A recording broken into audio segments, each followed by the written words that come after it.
Problem is a part and parcel of every one's life. ऐसा कोई भी नहीं है जिसने अपनी लाइफ में कोई प्रॉब्लम ना फेस की हो. But it depends upon us how we see that problem, how we perceive that problem. उसे हम किस तरह से देखते हैं, किस नज़रिए से देखते हैं, वो हमारे पे डिपेंड करता है. Whether we look it as an opportunity or a kind of threat to us, that depends on us. So let me explain this today with a story.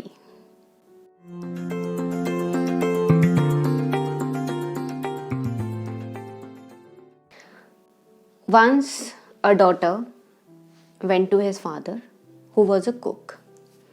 एक बार एक बेटी अपने फादर के पास जाती है जो कि एक कुक है. एक प्रॉब्लम लेके जाती है. वो बड़ी परेशान थी. उसके फादर अपनी बेटी को देख के थोड़ा परेशान तो हुए, पर फिर वो उन्होंने क्या किया, उसे किचन में लेके गए. उन्होंने 3 पैन चूल्हे पर चढ़ाए. Like he put 3 pans on the gas stove. उसमें पानी भरा and then in 1 pan he put potatoes. दूसरे पैन में वो एग्स डाल देते हैं. And in the 3rd pan he put grounded coffee beans. मतलब पिसी हुई कॉफ़ी है, वो थोड़ा डाल देते हैं. And he boiled all these 3 things for around 20 minutes. And then he put off the gas. 20 minute तक इन तीनों चीज़ों को उबालने के बाद वो गैस को बंद कर देते हैं. अब वो पहले पोटैटो निकालते हैं पैन से और अपनी बेटी को कहते हैं इसे टच करो. She touched it. And then he took off eggs from the second pan. दूसरे पैन से वो एग्स निकालते हैं और उसे बोलते हैं इसे टच करो. And then तीसरे पैन से वो कॉफ़ी एक कप में निकालते हैं और उसे कहते हैं just drink it, just taste it. Then वो उसे समझाते हैं कि देखो, जब मैंने पोटैटो डाले थे पानी में, दे वर हार्ड, लेकिन 20 मिनट पानी में उबलने के बाद वो सॉफ्ट हो गए. सेकेंड पैन में मैंने एग्स डाले थे जो कि फ्रेजाइल थे, डेलिकेट थे, जल्दी टूट सकते थे, नाजुक थे, लेकिन जैसे ही मैंने पानी में डाले वो हार्ड हो गए. और तीसरे पैन में मैंने कॉफ़ी बीन्स मतलब पिसी हुई कॉफ़ी डाली थी, ग्राउंडेड कॉफ़ी बीन्स डाले थे. And you have seen that it has converted into a beautiful aromatic drink. मतलब इसको पीने के बाद तुम्हें कितना अच्छा लगा. और फिर वो उसे आगे समझाते हैं कि तीनों चीज़ें, पोटैटोज़, एग्स एंड कॉफ़ी, तीनों को एक ही सिचुएशन में रखा गया, तीनों को एक ही प्रॉब्लम में डाला गया, लेकिन तीनों ने अलग अलग रिएक्ट किया. पोटैटोज़ जो पहले की हार्ड थे वो सॉफ्ट हो गए, एग्स हार्ड हो गए, और कॉफ़ी अपने आप को एक नया ही रूप दे दिया उसने. So this is where we have to understand adversity comes, but how we perceive it. Are we taking it as an opportunity or a threat? It depends on us.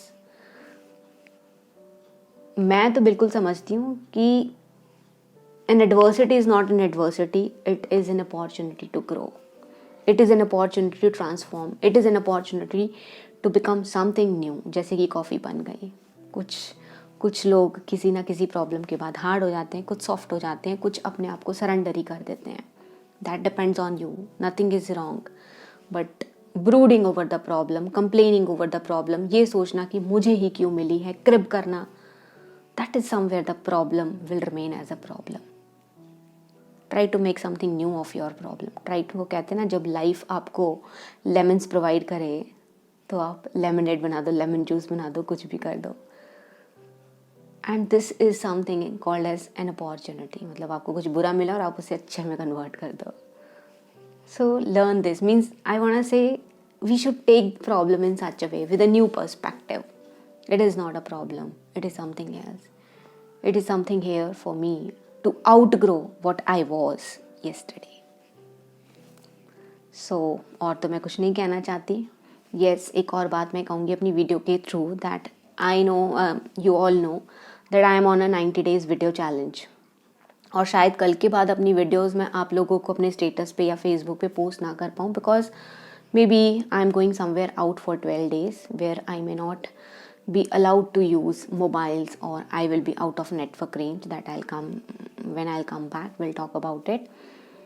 So I like to request you all, it's my hand folded request to you all कि आप मेरी videos को मेरे YouTube channel पर देखते ही रहना for the next 10 or 12 days, so that when I'll come back I'll definitely keep sharing. जो मेरे सब्सक्राइबर्स हैं उन्हें तो नोटिफिकेशन मिलती रहेगी, लेकिन कभी कभी मैं स्टेटस या फेसबुक पे डालती हूँ तो उसके थ्रू भी व्यूज़ आते हैं मेरी वीडियोज़ को.